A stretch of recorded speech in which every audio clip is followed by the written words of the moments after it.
예수 그리스도 이름으로 하나님 말씀 증거하겠습니다.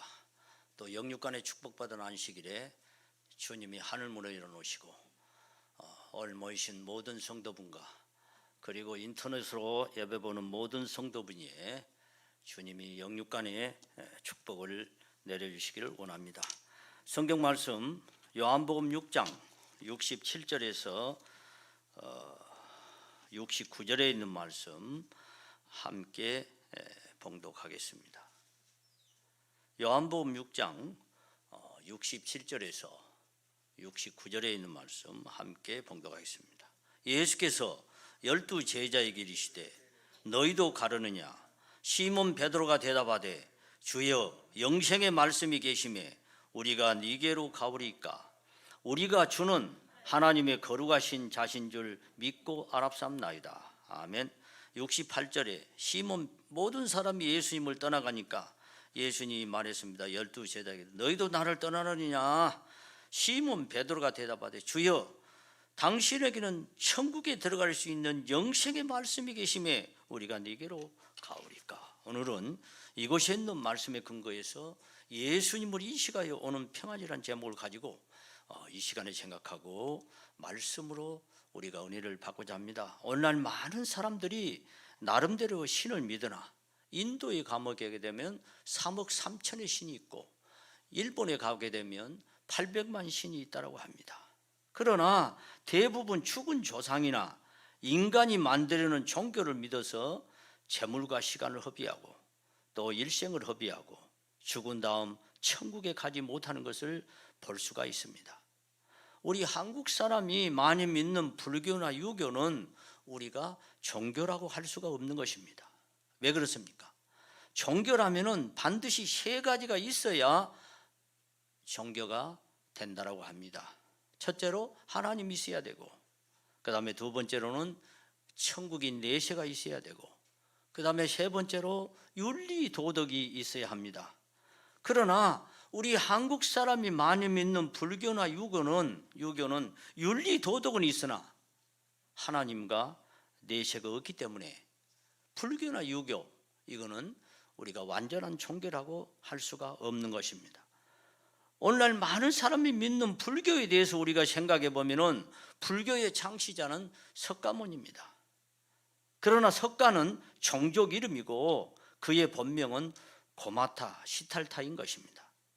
그는 인도의 조그만 나라의 왕자로 태어났습니다.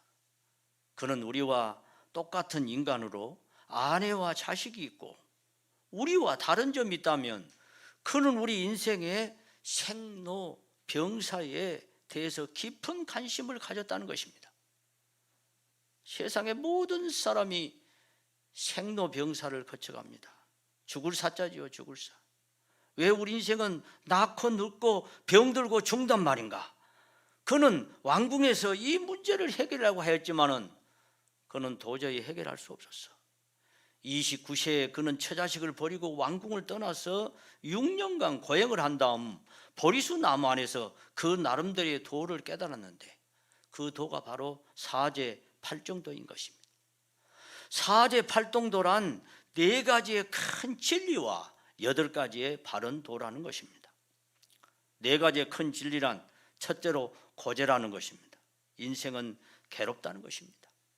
생로병사의 괴로움, 사랑하는 사람과 이별하는 괴로움, 미워하는 사람과 만나야 할 괴로움, 가지고 싶어도 갖지 못하는 괴로움, 기타 등등의 괴로움으로 가득 찬 것이 인생이라는 것입니다. 둘째로 집죄라는 것입니다. 집죄라는 것은 모든 고난에는 원인이 있다는 것이고, 셋째로 멸죄라는 것입니다. 멸죄란 그 고난을 없애버려야 된다는 것이고, 넷째로 도죄가 있습니다. 그 모든 고난의 원인이 되는 욕망과 집착을 도로서 없애버려야 되는 것입니다. 불교의 말하는. 그래서 그 도가 팔정도인 것입니다. 팔정도. 팔정도는 뭐냐? 첫째로 정견인 것입니다. 그 뜻은 바로 사물을 본다는 것이고, 둘째로 정사입니다. 바로 생각한다는 것이고, 셋째로 정의인 것입니다. 바로 말하는 것이고, 넷째로 정업입니다. 바로 행동한다는 것이고, 다섯째로 정명입니다. 바로 생활하는 것이고, 여섯째로 정정진, 바로 노력을 한다는 뜻입니다. 일곱째로 정념인 것입니다. 바로 마음을 쓴다는 것입니다. 여덟째로 정정인 것입니다. 자선에 의해서 바르게 팔정도 정신통일을 하면 고통과 괴로움과 고통과 눈물이 가득 찬 이 세상에서 고통과 괴로움이 없는 열반의 세계에 들어가서 부처가 된다는 것입니다. 그래서 부처란 도를 깨닫는 사람의 뜻이죠. 그래서 석가만 부처가 아니라 어느 누구도 도를 깨달으면 부처가 될 수 있다는 것입니다. 지금도 인도에 가보게 되면 부처가 되기 위해서 제가 생각날 때마다 이 손가락을 향불로 찢어가지고 몽땅 손가락이 된 사람이 많이 있고, 심지어는 자기의 약한 몸으로 돌을 닦아서 부처가 되지 못함을 탄식해서 다시, 불교는 윤회설이죠. 자꾸 죽어서 돌고 도는 윤회설을 얘기하기 때문에 자기 나름대로 뭐 만들어낸 말이에요. 다시 건강한 몸으로 태어나기 위해서 실화에, 우리 한국에서 자기 몸을 바위에 철사를 묶고 분신 자살한 사람도 있는 것입니다. 그러나 우리 인간이 아무리 돌을 닦아도 고통에서, 이 세상의 고통과 괴로움에서 벗어날 수 없는 것은 천지와 바다와 만물과 우리 인간을 창조한 여호와 하나님께서 범죄한 아담과 하와에게, 시조인 아담과 하와에게 창세기 3장 19절에 그렇게 기록됐습니다. 17절 19절에 그렇게 기록됐습니다. 너는 평생 동안 고생하면서 살다가 너는 흙이니 흙으로 돌아가라, 그렇게 말씀을 하셨기에 우리 인간을 창조한 여호와 하나님께서 우리 인류를 그렇게 저주했기 때문에 우리는 이 저주에서 벗어날 수 없는 것입니다. 또한 이 마귀는 우리 인간보다 더 힘이 세기 때문에 우리 사람이 죄에서 벗어나서 선을 행할 수가 없다라고 하는 것입니다. 하나님과 그리고 천국에 있는 내세와 윤리 도덕에 있는 이 기독교가, 우리가 이 가지고 있는 기독교가 이 세상에 참된 종교인 것입니다. 그럼 기독교에서 말한 하나님은 어떤 분입니까?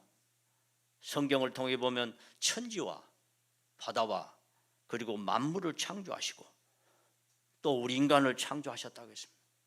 우리는 자식을 낳고 이건 내 자식이다, 내가 창조했다, 그렇게 말하지만은 우리 부모는 어린 나이에 머리카락 하나도 만들어내지 못한 것입니다. 부모의 모습을 닮은 것입니다. 결혼의 법칙을 통해서 하나님께서 우리 인간을 창조했다고 시편 139편 13절 14절에 보면 다윗은 그렇게 말씀했습니다. 창세기 2장 7절에 우리 인류의 기원은 어떻게 되냐? 창세기 2장 7절에 여호와 하나님이 흙으로 사람을 만드시고 그 코에 생기를 불어넣으니, 생명을 불어넣으니 산 사람이 된지라.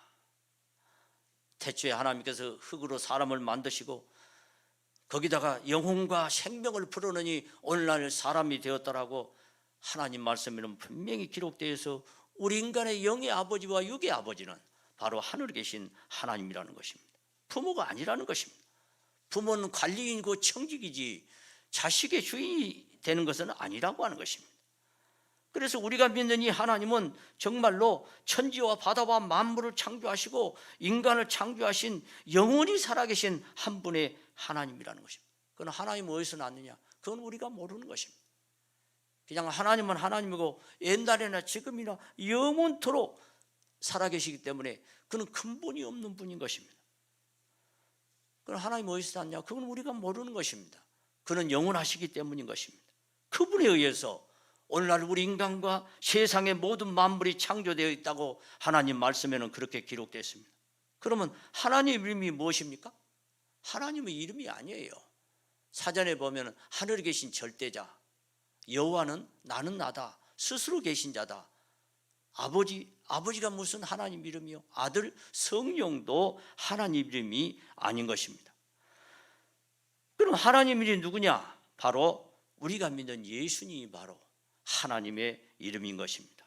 이 말씀은 우리도 참으로 중요하고 다른 사람에게도 우리가 전도할 때도 필요한 말씀이니까, 여호와 증인은 예수님은 천사라고 그러고 또 오늘날 일반교회에서는 하나님은 삼위일체 중에 한 분이 바로 예수다.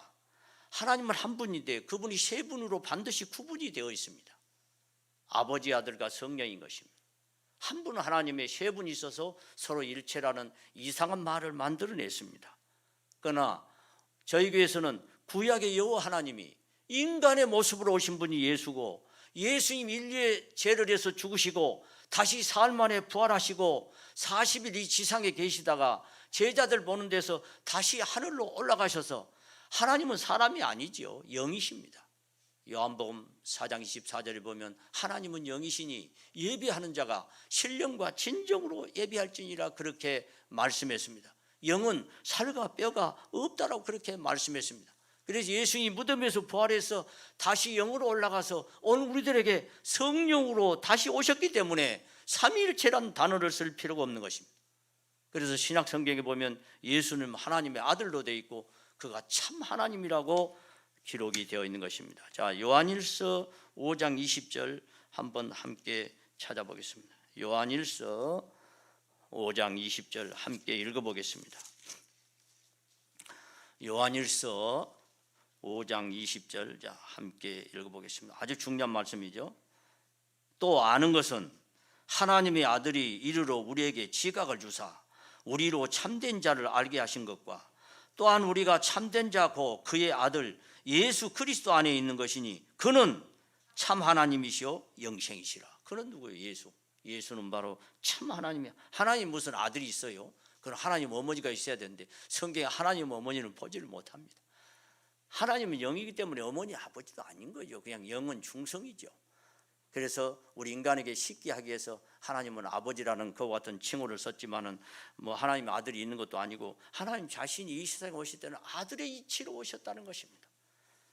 그래서 그는 아들이요 그는 참 하나님이시요 그리고 영생이시라. 그리고 하나님이 예수님이 이 세상에 올 때는 육신의 모습으로 이 세상에 오셨다라고 바울은 그렇게 말을 했습니다. 디모데전서 3장 16절. 디모데전서 3장 아주 중요한 말씀이죠. 디모데전서 3장 16절. 자, 디모데전서 3장 16절 자 함께 봉독하겠습니다. 크도다 경건의 비밀이요 그렇지 않다니 없도다. 그는 여기 그는 우리 성경이 잘못 번역이 되어 있어요. 영어나 킹제임스 번역이나 원어를 보면 하나님이 그렇게 되어 있어요. 하나님이. 우리 한국 사람이 중국어를 번역했는데 그냥 글을 예수를 그냥 여기 글하고 그랬는데 원어나 모든 게 보면 원어 성경 보면 데오스 하나님이 육신으로 나타난 바 되시고 영으로 의롭다함을 입으시고 천사들에게 보이시고 만국에서 전파되시고 세상에서 믿는 바 되시고 영광 가운데서 올리우셨습니다. 그래서 이사야 7장 14절에 보니까 처녀가 잉태해서 아들을 낳는다. 그런데 그분이 바로 누구냐? 여호와 하나님이라는 거죠. 자, 이사야 9장 6절 아주 중요한 말씀이니까 함께 읽어보도록 하겠습니다. 이사야 9장 6절. 우리가 신간 문제에 대해서 굉장히 복잡한데 하나님을 우리가 다 알 수가 없죠. 개미가 인간을 어찌 알겠습니까? 인간이 자기를 만든 하나님을 다 아는 것이 아닙니다. 다만 성경을 통해서 일부분으로 알 뿐인 것입니다. 이사야 9장 6절.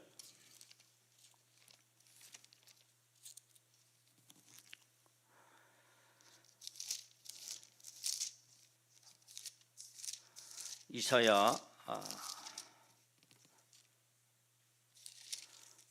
9장 6절에 있는 말씀 함께 봉독하겠습니다. 이는 한 아기가 우리에게 낳고 한 아들을 우리에게 주신 바 되었는데 그 어깨에는 정사를 메었고 그 이름은 기묘자라 모사라 전능하신 하나님이라 영존하신 아버지라 평강의 왕이라 할 것이라. 아기는 누구예요? 처녀가 어떻게 애를 낳습니까?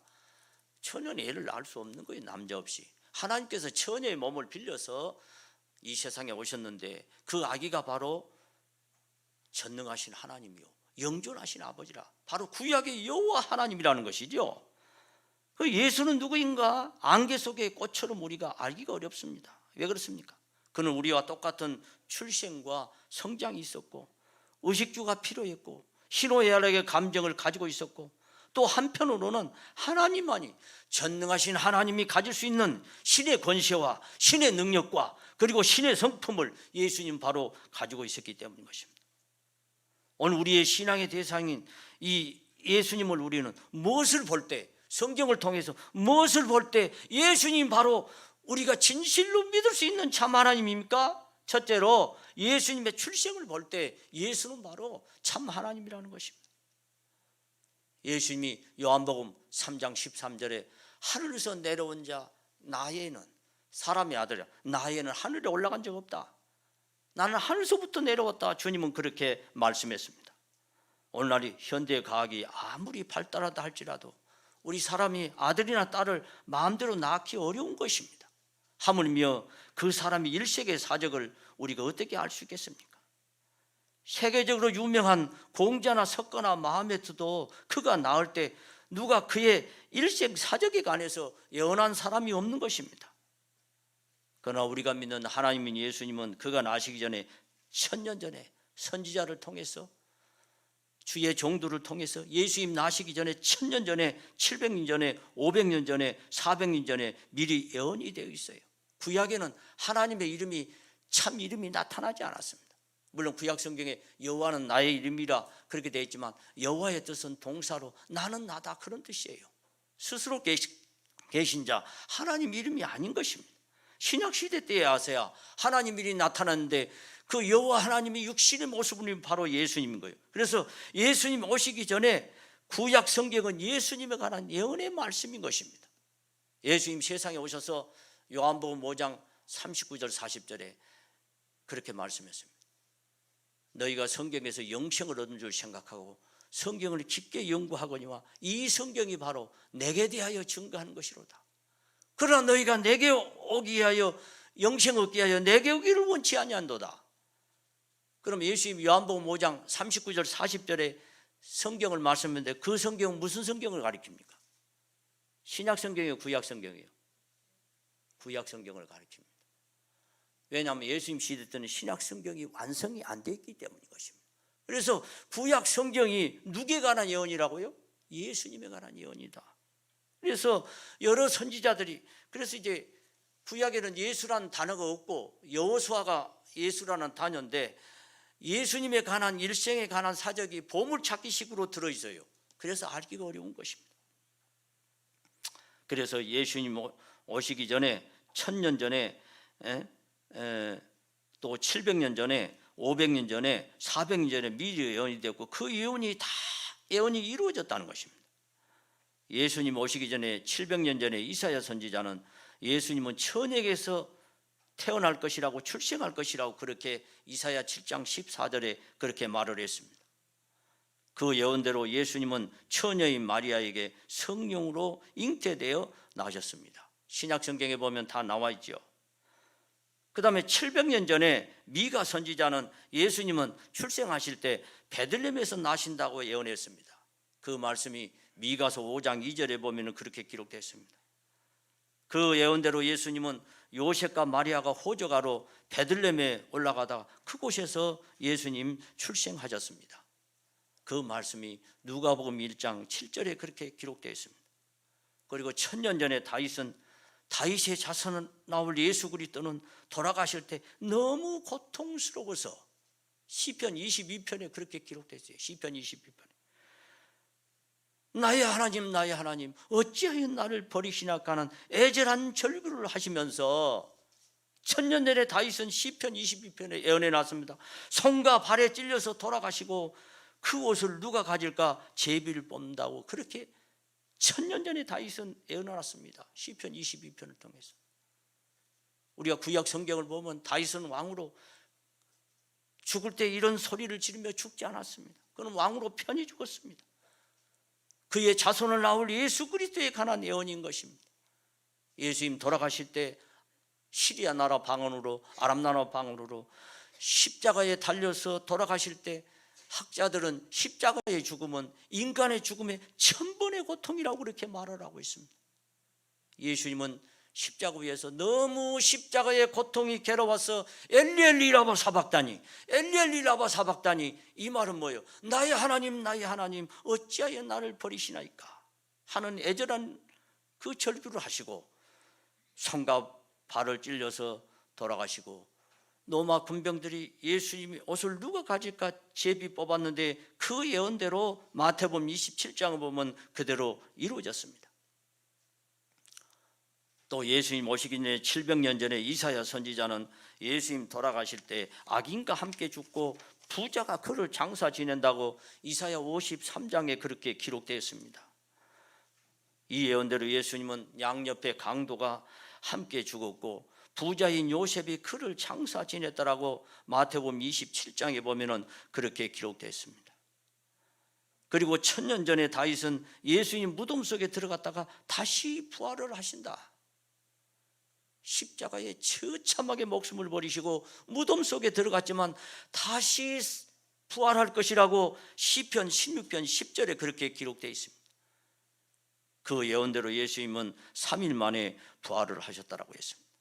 성경을 통해 보면 이 세상에 어느 누구도 그가 낳기 전에 일생사적에 관해서 예언한 적이 없는 것입니다. 그는 다 우리와 똑같은 인간이기 때문인 것입니다. 영무호갈 열사들도 그가 나기 전에 누가 일생사적이나 그에 관해서 예언한 적이 없는데, 우리 예수님은 이 세상에 나시기 전에 1000년 전에, 700년 전에, 500년 전에, 400년 전에 전부 예언이 돼 있고 그 예언이 그대로 이루어진 걸 볼 때 그는 참 하나님이 아니시고 누구시란 말입니까? 예수님은 출생부터 무덤에서 부활까지 미리 구약의 예언이 그대로 성취가 되었다고 하는 것입니다. 그 다음에 두 번째로 우리는 예수가 어떤 것을 볼 때 우리가 믿는 참 하나님과 예수님의 권능을 볼 때인 것입니다. 요한복음 3장 1절 2절에 보면은 유대인 간원인 니고데모는 예수께서 사람의 힘으로 할 수 없는 기적을 행하신 걸 보고 예수는 바로 하늘에서 내려온 분 하나님을 믿게 되었다라고 했습니다. 예수님은 이 세상에 오셔서 우리 사람의 힘으로 할 수 없는 많은 기적을 행하셨습니다. 예수님 기적도 의술로 행한 것이 아니에요. 야구를 쓴 것이 아닙니다. 전부 말씀으로 모든 병을 다 고쳤습니다. 소경의 눈을 뜨게 하셨고, 사복음서를 보면 중풍병자도 낫게 하셨고, 절뚝발이도 낫게 하셨고, 기머거리도 문둥병도 낫게 하시고, 심지어는 죽은 사람을 우리 예수님은 3사람이나 살렸습니다. 우리 속담에 보면 의사도 저 죽을 날 모른다, 그런 말이 있습니다. 의사도 자기 죽음에서 이길 수 없는 것입니다. 어느 누구도 이 세상에서 죽음에 승리한 사람이 없는 것입니다. 죽음은 받아들여야지 인간은 죽음을 피할 수 없는 것입니다. 그건 바로 하늘에 하나님 계신다는 증거예요. 하나님이 안 계시면 인간은 죽음을 없애는 약을 만들어냅니다.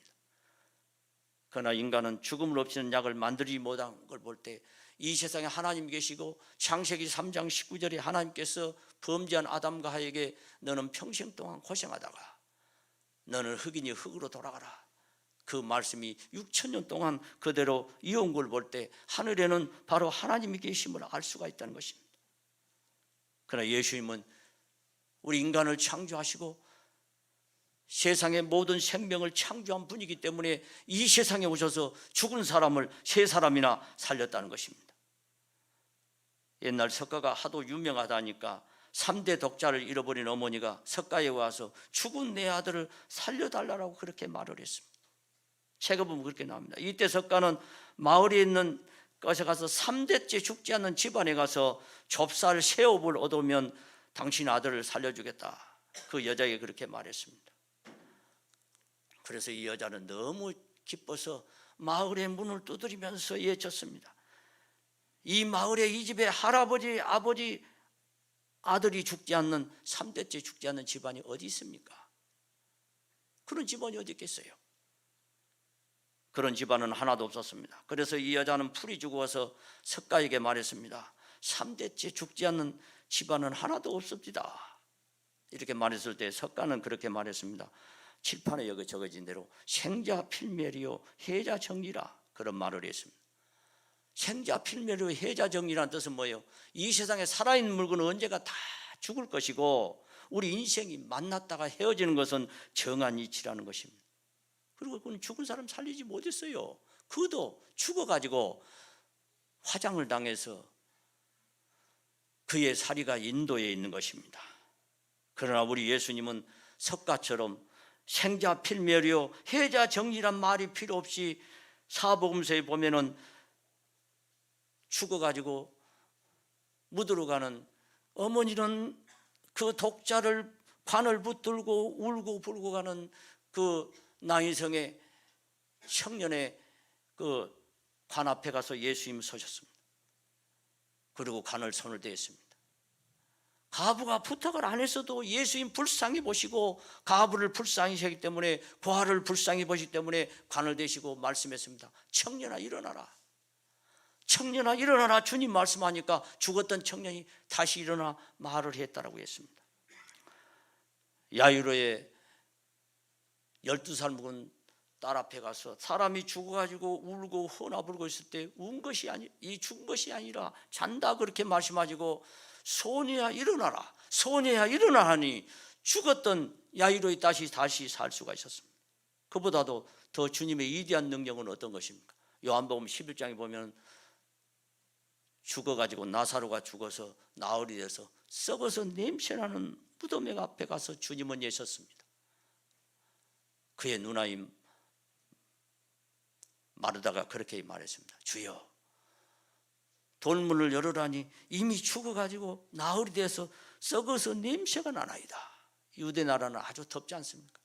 주님 말씀했습니다. 너가 내 말을 믿으면 하나님의 영광을 보리라고 하지 않았느냐. 그리고 돌문을 주님 옮겨 놓으시라 그렇게 말씀하시고 나사로야 나오너라. 나사로야 나오너라 주님 말씀하니까 나흘이 돼서 썩어서 냄새난 나사로가 다시 살 수가 있었던 것입니다.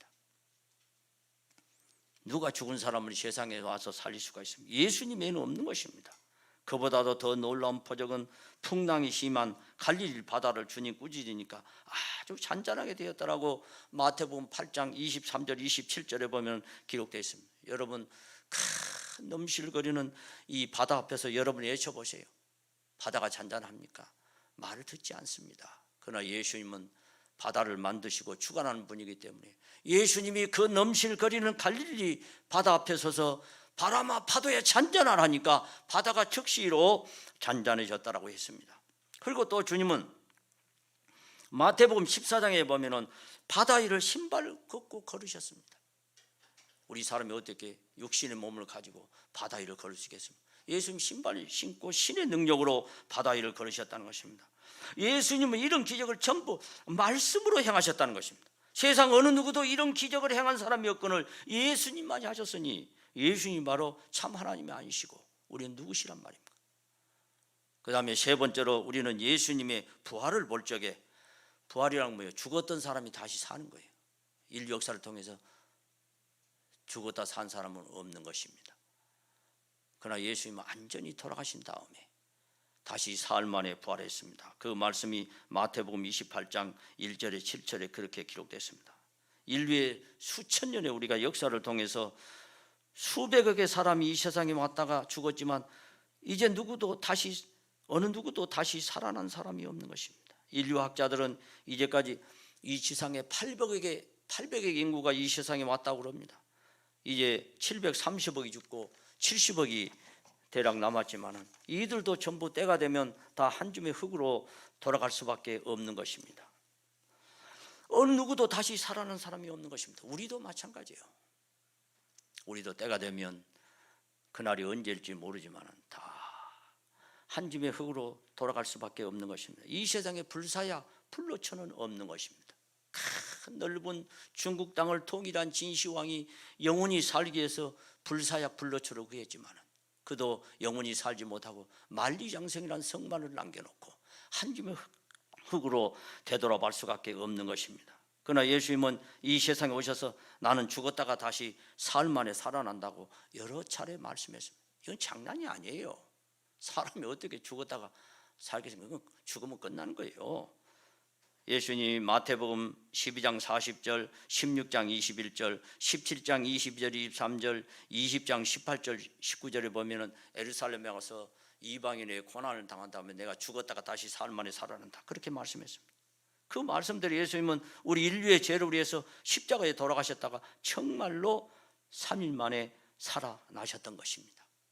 그 말씀이 고린도전서 15장 3절에 4절에 고린도전서 15장 3절에 4절에 보면 그렇게 기록되어 있습니다. 내가 받은 것을 먼저 너에게 전하였노니 이는 성경대로 그리스도 예수께서 우리 죄를 위하여 죽으시고 장사 지낸 바 되었다가 성경대로 사흘 만에 다시 살아나사. 그래서 예수님을 가르쳐서 무덤에서 다시 산 부활의 첫 열매라고 그렇게 고린도전서 15장 23절에 보면은 그렇게 기록되어 있어요. 예수께서 우리는 무덤에서 살지 못했다면 우리는 예수 믿을 필요가 없는 것입니다. 그러잖아요. 왜? 예수나 우리나 다 똑같은 인간이기 때문인 것입니다. 왜 우리가 공자나 석가나 마음베트를 믿지 않습니까? 그들은 우리와 똑같이 죽어가지고 다시 살지를 못했기 때문인 것입니다. 지금도 공자의 무덤이 중국에 있고 석가는 화장을 당해서 그 사리가 인도에 있고 마호메트의 무덤이 아라비아 메카에 있지만 예수님은 무덤이 있지만 그의 시체는 없는 것입니다. 왜? 그는 사흘 만에 다시 살아나셨기 때문인 것입니다. 성지순례를 가봤더니 막 사람들이 어마어마하게 밀려가지고 뭐 예수님 이곳에 부활했다고, 천주교가 그냥 돈이 많으니까 예수님 사적을 이 이스라엘 온 땅에 다 해놨는데 거기 밀려가지고 제가 영어를 못 봤는데 영어로 그렇게 기록되어 있다고 합니다. 책에 보니까 He is not here, He has risen. He is not here, He has risen. 이 말은 그는 이곳에 계시지 않고 다시 살아나셨다. 예수님 외에는 없어요.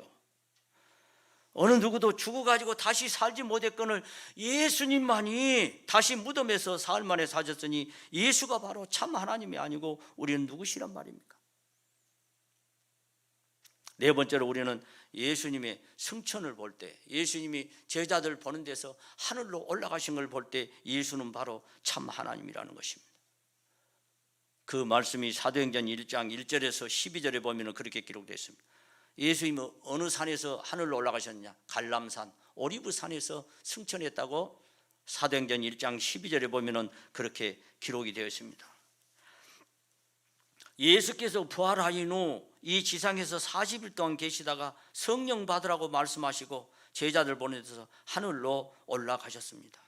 제자들이 하늘을 한없이 쳐다보고 있을 때 천사 둘이 나타나서 갈릴리 사람들아 어찌하여 하늘만 쳐다보고 있느냐? 하늘로 올라가신 이 예수는 다신 그대로 오실 것이라고 그렇게 말씀했습니다. 예수께서 하늘로 승천하신 후 10일이 지난 다음에 정말 그가 약속하신 대로 오순절날 120명 제자에게 성령을 충만히 내렸습니다. 그 말씀이 사도행전 2장 1절에서 4절에 보면 그렇게 되어 있어요. 오순절, 50이랑 50일이라고 말해요. 구약의 오순절 예표가 뭐냐? 신약시대의 성령 강림의 예표인 것입니다. 그래서 예수님이 무덤에 부활하셔서 40일 동안 이 세상에 계시다가 제자를 본 데 하늘로 올라가시고 10일이 지난 다음에 50일째 사도행전 2장 1절에 오순절날 성령을 충만히 내려주었던 것입니다. 그래서 예수가 하나님이 아니시라면 어떻게 우리가 하늘로 승천할 수 있고 그가 약속한 성령을 옛날에 신약시대 때나 오늘날 내려줄 수 있겠습니까?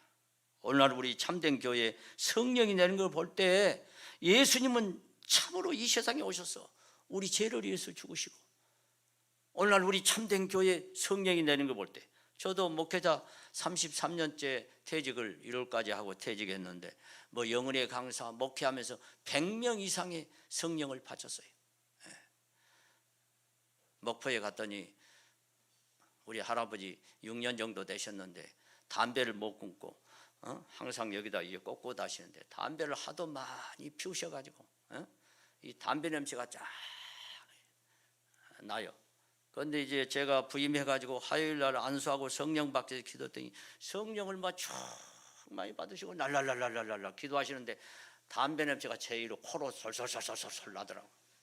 예, 그 할아버지 이제 돌아가서 천국 가셨네. 그래서 제가 속으로 그때 처음 목회자 목자로 부임 받아가지고 이제 목포에서 안수하는데 그 할아버지가 그냥 성령을 충만히 받아서 기도하시는데 담배 냄새가 코로 솔솔솔솔 올라가지고 코에 수술하다 저는 처음 생각해서 담배 피운 사람도 성령 받는구나 그렇게 생각을 했습니다. 100명 이상의 사람들에게 성령을 받았습니다. 목자는 눈 뜨고 안수해도 되잖아요. 눈 감고 하면 받는지 않는지 모르지 않습니까? 여러분도 볼 수 있지만 100명 이상의 성령을 받았습니다. 만약에 그가 참 하나님이 아니시고 하늘로 승천하지 않았더라면 옛날 사도시대 때와 오늘날 참된 교회에 성령이 내릴 수가 없는 것입니다. 성령이 내린 거 볼 때 정말로 그는 하늘로 올라가시고 때가 되면 다시 죄를 모셔서 우리를 영원한 천국으로 인도해 주리라는 것을 확실히 믿을 수 있어요. 왜? 성령이 바로 예수 그리스도의 영이기 때문인 것입니다. 자, 이건 아주 중요한 말씀이니까 성령이 예수 그리스도의 영이라니까 뭐 이상하게 생각하는데 예수님이 이제 영으로 계신다 이 말. 에레미야 23장 23절 24절에 보면은 하나님은 영으로 온 세상에 충만해 계신다 이 말이에요. 사람이 아니죠. 그래서 그 영을 하나님 교회만 계신 게 아니에요. 온 세상에 계시고 내 옆에 계시고 성령으로 내 마음에 계시고 예수님 지금 어디 있느냐? 항상 내 옆에 계시고 나를 항상 보고 계시고 내 마음에 계시고 온 천지에 계시는 것입니다. 그렇기 때문에 예수님 영이시기 때문에 예수님이 하늘로 올라가기 전에 마태복음 28장 20절에 마태복음 28장 20절에 제자들에게 내가 세상 끝날까지 너희와 항상 함께 있을 것이다. 성령으로. 성령이 누구의 영이냐? 예수 그리스도의 영이다. 자, 빌립보서 1장 19절을 보겠습니다. 빌립보서 1장 19절.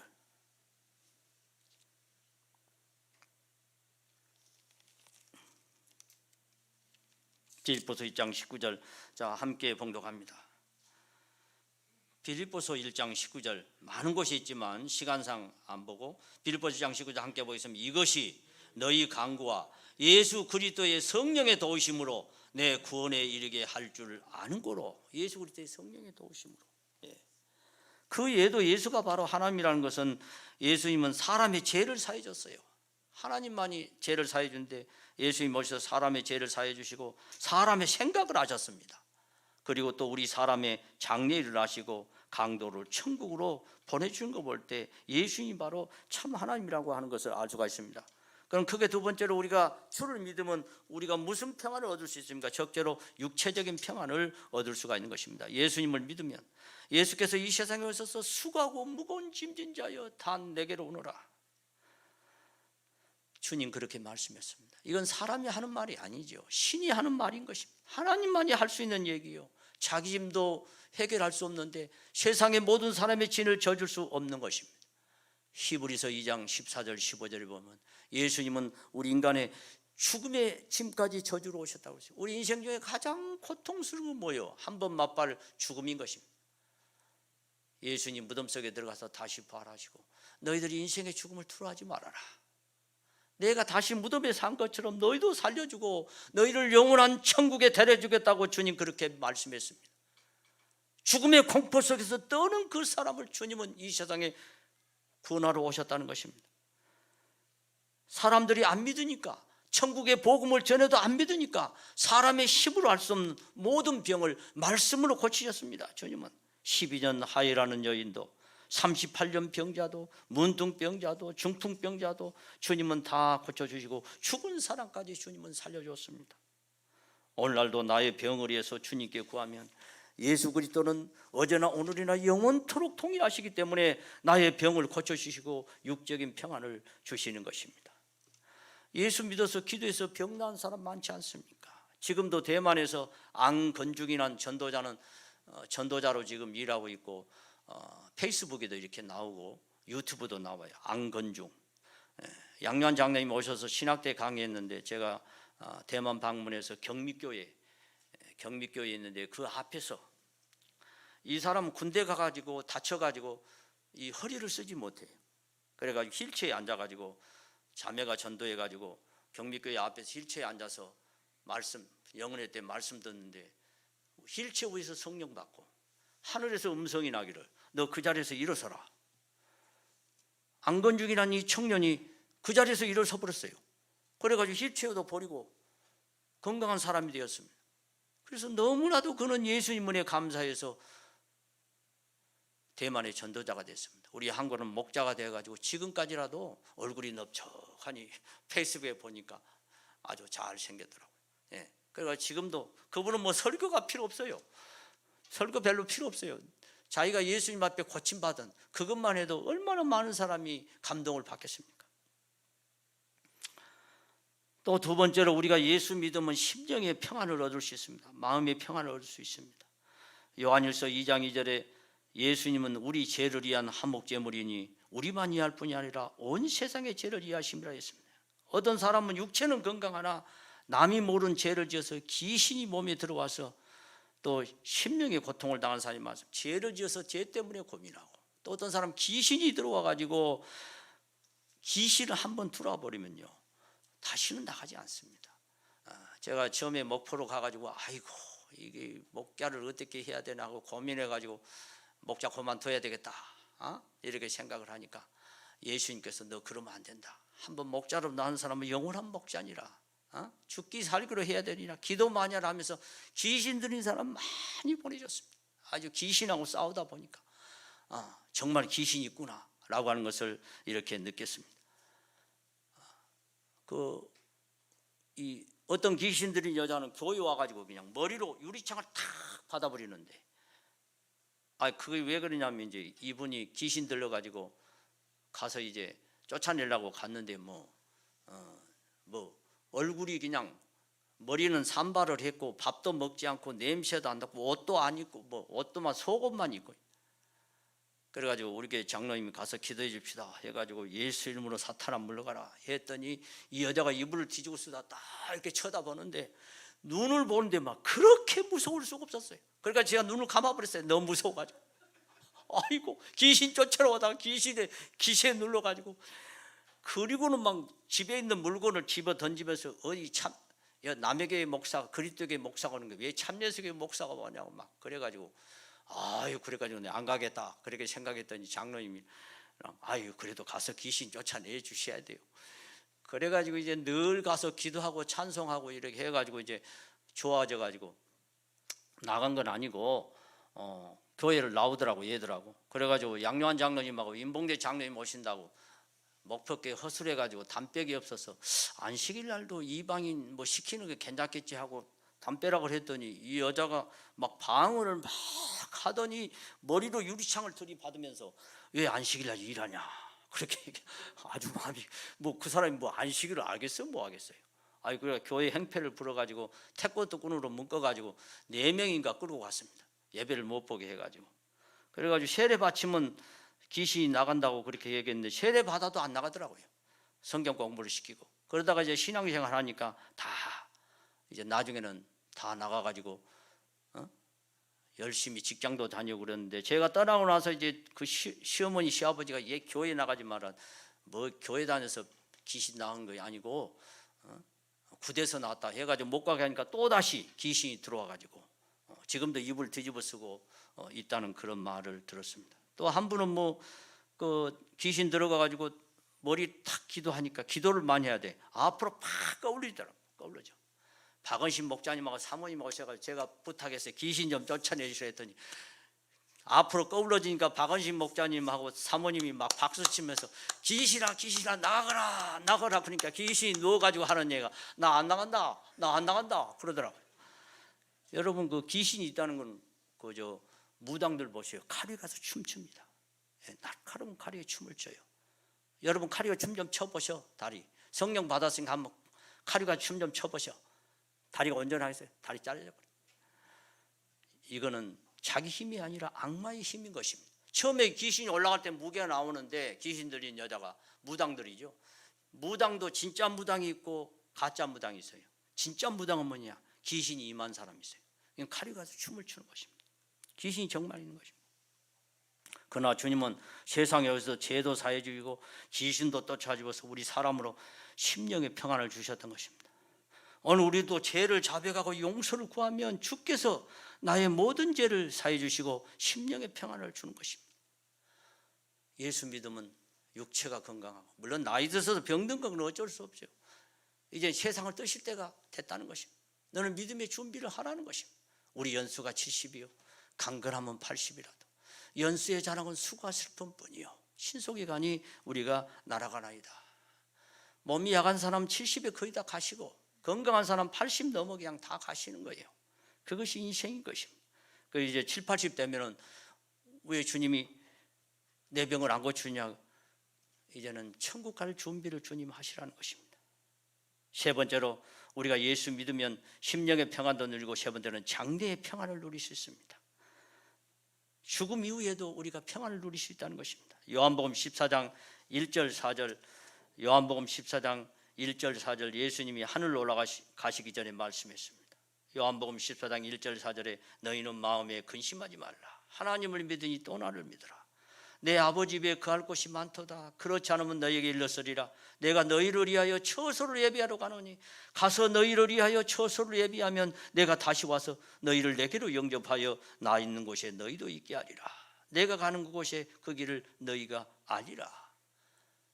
마태복음 24장 35절에 보면 천국은 창세 때부터 만들어 놨는데 예수님이 가셔가지고 더 좋게 오셔가지고 다시 재림오셨어. 우리를 영원한 천국에 데려가 주겠다고 거짓말을 하지 않은 예수님이 우리에게 약속했습니다. 우리 사람은 하루를 살아도 하루 동안에 무슨 일이 날는지 알 수 없는 것이 인생인 것입니다. 아침에 웃으며 나간 사람이 저녁에 싸늘한 시체로 돌아오는 것이, 이것이 바로 인생인 것입니다. 살았다는 것이 없는 것입니다. 그래서 잠언 27장 1절에 너는 내일 일을 자랑하지 말라. 하루 동안에 무슨 일이 날는지 알 수 없음이라 그렇게 말했습니다. 여러분, 1987년 11월 29일 버마 상공위에서 북파 공장은 아직도 한 명은 자살했고 한 명 아직 살아있죠. 김현희. 115명의 사람이 비행기 타다가 공중에서 폭파해서, 북한의 김정일이 그 사주에서 폭파해서 115명이 죽어버리고 말았습니다. 현대 직원 60명이 죽고 30년 동안 중동 기술자로, 어떤 사람은 바로 자기 아들 결혼식에 참석을 하다가 공중에서 산화가 되어버리고 말았던 것입니다. 그들이 그렇게 죽을 줄 알았으면 비행기를 타지 않는 것입니다. 인생은 모르는 거예요. 꽤 오래전에 신문에도 났고 실화인 것입니다. 일본의 잘기가 폭파해가지고 500명의 사람이 죽었습니다. 500명. 그런데 신문에 났습니다. 거기에 한 간부의 피 묻은 유서가 나왔습니다. 피 묻은 유서, 비행기 안에서. 그 유서가 그렇게, 내용이 그렇게 신문에 났었어요. 아침에 아들, 딸, 아내와 함께 아침 식사를 했는데, 즐겁게 식사했는데 내가 이렇게 될 줄이야, 이렇게 죽게 될 줄이야. 참으로 슬픈 일이로다. 사랑하는 자식들아, 어머님 말씀 잘 듣고 행복하게 잘 살아라. 그리고 이제 마지막으로 이제 죽기 전에 하나님 앞에 기도하는 거예요. 하나님, 저 좀 살 수 없을까요? 하나님, 저 좀 살려주세요. 그리고 마지막으로 뭐라면, 하나님 저를 살려주면, 여러분 같으면 어떻게 하겠습니까? 하나님 잘 믿겠다고 그래야 돼요. 다시는 비행기 안 타겠습니다. 아이고, 하나님 살려주면 다시는 비행기 안 타겠습니다. 하나님 잘 믿다고 그래야지. 다시는 비행기 안 타겠습니다. 죽어버리고 말았습니다. 죽어버리고 말았어요. 인생은 정말 모르는 것입니다. 그러나 우리가 예수를 믿으면 주께서 세상 끝날까지 우리와 함께 해주시고 항상 내 옆에서 우리가 기도하면 돌봐주시기 때문에 우리는 어떤 환경 속에서도 평안을 누릴 수 있다는 것입니다.